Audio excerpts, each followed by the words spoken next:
Hello friends, welcome to home food recipes. આજે આપણે આખા વરસ માટે ગોળ અને કેરીનું અથાણું કેવી રીતે બનાવવું એ જોઈશું। આ ગોળ અને કેરીનું અથાણું આજે આપણે એકદમ ટ્રેડિશનલ રીતે બનાવશું, જેને તમે એરટાઇટ કાચની બરણીમાં ભરીને પૂરા 1 વર્ષ સુધી સ્ટોર કરી શકો છો। એ બિલકુલ પણ ખરાબ નહીં થાય। આજે હું તમને પરફેક્ટ માપ સાથે આ અથાણું કેવી રીતે બનાવવું એ શીખવાડીશ, જેથી જો તમે પહેલીવાર બનાવવા જઈ રહ્યા હોય તો પણ એ તમારાથી પરફેક્ટ જ બનશે। આ અથાણું ખાવામાં પણ એકદમ ખાટું મીઠું હોય છે, તો નાના બાળકોને પણ એ ખૂબ જ પસંદ આવે છે। તો ચલો ગોળ કેરીનું અથાણું બનાવવાનું શરૂ કરીએ। ગોળ અને કેરીનું અથાણું બનાવવા માટે મેં અહીંયા 1 કિલો રાજાપુરી કેરીના ટુકડા લીધા છે।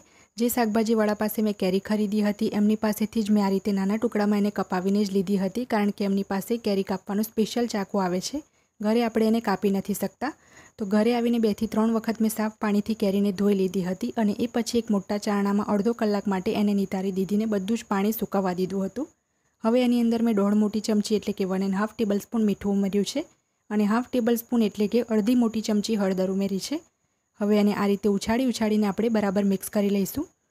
આ મિક્સ કરવાની પણ એક ટ્રેડિશનલ રીત છે। એવું કરવાથી મીઠું અને હળદર એકદમ સરસ રીતે કેરીના ટુકડા ઉપર લાગી જાય છે। હવે આપણે એના ઉપર એક પ્લેટ ઢાંકીને 24 કલાક એટલે કે 1 દિવસ માટે એમ જ એને મીઠા અને હળદરમાં રહેવા દઈશું અને વચ્ચે વચ્ચે એને મિક્સ કરવાનું નથી ભૂલવાનું। 24 કલાક પછી તમે જોઈ શકો છો કે કેરીના ટુકડામાંથી કેટલું બધું પાણી અલગ થયું છે અને કેરીના જે ટુકડા છે એ પણ થોડાક સોફ્ટ થઈ ગયા છે। 1 દિવસ રાખ્યા પછી હળદરનો એકદમ સરસ કલર એના ઉપર બેસી જશે અને મીઠાનો ટેસ્ટ પણ આવશે એમાં। તો હવે એનું બધું જ પાણી આપણે નિતારી દેવાનું છે। એ પછી આપણે એને કપડા ઉપર સૂકવી લઈશું। તો એક તપેલીની ઉપર મેં એક મોટો ગરણો મૂકી દીધો છે। એની અંદર બધા જ કેરીના ટુકડા નાખીને આપણે આ રીતે થોડુંક ટેપ કરી લઈશું, જેથી એક્સેસ પાણી નીકળી જાય। હવે એને 4 થી 5 કલાક આપણે ખુલ્લામાં જ સૂકવવા દઈશું અને આ જે પાણી તમે જોઈ રહ્યા છો એને તમે ચણા મેથીનું અથાણું બનાવવામાં યુઝ કરી શકો છો। તો એક કપડાની ઉપર બધા જ કેરીના ટુકડા મેં સૂકવી લીધા છે। 4-5 કલાક એને ખુલ્લામાં જ સૂકવવા દઈશું, તડકામાં નથી રાખવાના, નહીં તો એ હાર્ડ થઈ જશે। જ્યાં સુધી આપણી કેરી સુકાય ત્યાં સુધી આપણે મસાલા તૈયાર કરી રહીએ। તો એક બાઉલમાં મેં 1 કપ અધકચરા કરેલા રાઈના કોરિયા ઉમેર્યા છે। ગ્રામમાં જોશો તો એ 100 ગ્રામ છે। અડધો કપ જેટલા મેથીના કોરિયા ઉમેરીશું, એને પણ મેં મિક્સરમાં અધકચરા જ કર્યા છે। ગ્રામમાં એ 60 ગ્રામ છે। 1.5 મોટી ચમચી એટલે કે આપણે 12 ગ્રામ જેટલી આમાં હિંગ ઉમેરવાની છે। હવે બધું આપણે બરાબર મિક્સ કરી લઈશું અને હવે આપણે તેલ ગરમ કરીને ગરમ તેલ આની અંદર એડ કરવાનું છે।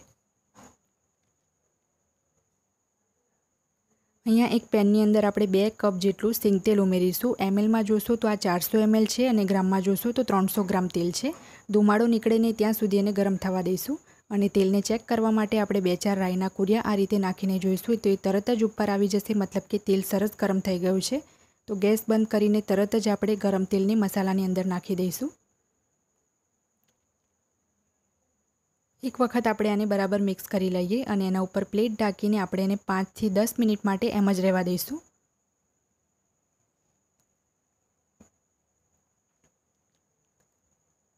5 મિનિટ થઈ જાય પછી આપણે પ્લેટ ખોલી લઈએ અને હવે આપણે એની અંદર અધકચરા કરેલા ધાણાના કોરિયા ઉમેરીશું, જે ગ્રામમાં 65 ગ્રામ છે અને કપમાં 1/4 કપ જેટલા છે। રાઈ, મેથી અને ધાણાના કોરિયા તમને કોઈ પણ કરિયાણાની દુકાનમાં સરળતાથી મળી જશે। 50 ગ્રામ જેટલી ખારેકને મેં આ રીતની લાંબી સમારી લીધી છે, એ ઉમેરી દઈશું। 1 મોટી ચમચી જેટલા કાળા મરી ઉમેરીશું। તમારે મરી વધારે નાખવા હોય તો પણ તમે નાખી શકો છો। 2 મોટી ચમચી એટલે કે 40 ગ્રામ આપણે મીઠું ઉમેર્યું છે। 1 ચમચી આપણે હળદર ઉમેરી છે।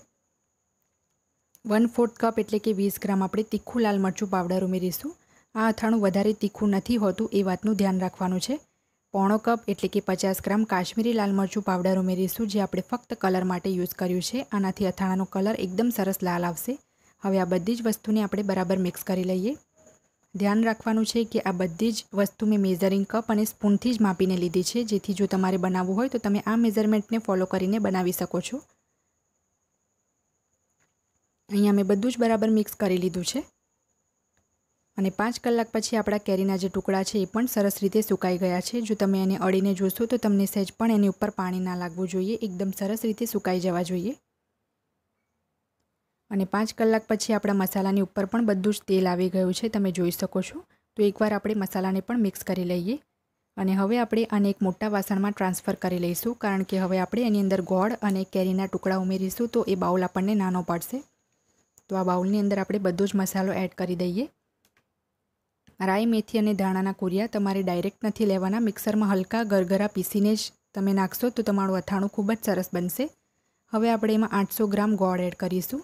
અહીંયા મેં દેશી ગોળ લીધો છે એટલે મેં 800 ગ્રામ ગોળ લીધો છે, કારણ કે દેશી ગોળ કોલ્હાપુરી ગોળની કમ્પેરમાં વધારે મીઠો હોય છે અને એકદમ જ્યુસી પણ હોય છે। જો તમે વ્હાઇટ કોલ્હાપુરી ગોળ લેતા હોય તો 1 કિલો કેરીની અંદર તમારે 1 કિલો ગોળ એડ કરી દેવાનો છે, પણ દેશી ગોળ લીધો છે તો આટલામાં જ એકદમ સરસ રસો આપણા અથાણામાં બની જશે। હવે આપણે ગોળ, મસાલા અને અથાણાને બરાબર મિક્સ કરી લઈએ।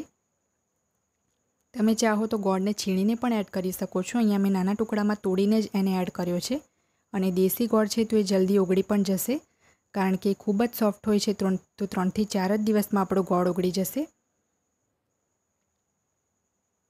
બરાબર મિક્સ કર્યા પછી આપણે જે કેરીના ચીર્યા સૂકવ્યા હતા એ આપણે એમાં નાખી દઈશું અને બધું જ બરાબર મિક્સ કરી લઈશું। આ જે કંઈ પણ મેઝરમેન્ટ છે તેલનું, ગોળનું અને મસાલાનું એ પરફેક્ટ છે। તમારે કંઈ પણ આની અંદર વધતું ઓછું કરવાની જરૂર નહીં પડે, અને આ અથાણાની અંદર આપણે તેલ પણ પાછળથી એડ કરવાની જરૂર નહીં પડે। જ્યારે છેલ્લે 4 દિવસ પછી ગોળ ઓગળશે ત્યારે તેલ એની જાતે જ અલગ થઈ જશે। તો આના ઉપર એક પ્લેટ ઢાંકીને આપણે એને 3 થી 4 દિવસ માટે એમ જ રહેવા દેવાનું છે, અને વચ્ચે વચ્ચે જ્યારે પણ યાદ આવે ત્યારે દિવસમાં 2-3 વાર એને મિક્સ કરવાનું ભૂલવાનું નથી। 4 દિવસ પછી આપણું ગોળ અને કેરીનું અથાણું બનીને તૈયાર છે। બધું જ તેલ અલગ થઈ ગયું છે અને એકદમ સરસ આપણા અથાણાનો રસો બની ગયો છે, તમે જોઈ શકો છો। વચ્ચે વચ્ચે યાદ રાખીને આપણે દિવસમાં 2-3 વાર એને મિક્સ કરતું રહેવાનું છે, તો જ ગોળ જલ્દી ઓગળશે, અને ખૂબ જ સરસ લાલ કલર પણ આવ્યો છે અથાણાનો। અહીંયા 4 જ દિવસમાં ગોળ મેલ્ટ થઈ ગયો છે। જો તમને લાગે કે ગોળ હજી પણ મેલ્ટ નથી થયો તો એકાદ દિવસ તમે વધારે રાખી શકો છો। તો અહીંયા મેં એક કાચની જાર લઈ લીધી છે, એની અંદર આપણે અથાણું ફિલ કરી દઈશું।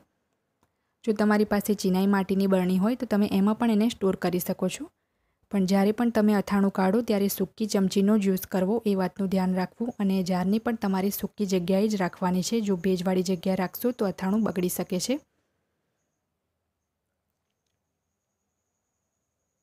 તો હવે આપણે જારનું ઢાંકણ બંધ કરી દઈશું। આ અથાણાને તમે આખા વર્ષ સુધી બહાર જ રાખીને ખાઈ શકો છો, એ બિલકુલ પણ ખરાબ નહીં થાય। તો તમે આને એકવાર તમારા ઘરે ટ્રાય ચોક્કસ કરજો। ફ્રેન્ડ્સ, જો તમને મારા ગોળ અને કેરીના અથાણાની રેસીપી પસંદ આવી હોય તો મારા વિડીયોને લાઇક અને શેર કરી ચેનલને સબસ્ક્રાઇબ કરવાનું ના ભૂલતા। સબસ્ક્રાઇબ બટનની બાજુમાં જે બેલ આઇકન છે એને પણ દબાવજો, જેથી તમને મારા દરેક નવા વિડીયોની નોટિફિકેશન મળતી રહે। અને જો તમારે મારો આ જ વિડીયો હિન્દીમાં જોવો હોય તો એની પણ મેં લિંક નીચે ડિસ્ક્રિપ્શન બોક્સમાં આપી દીધી છે। તો મળીએ નેક્સ્ટ વિડીયોમાં, ત્યાં સુધી આવજો।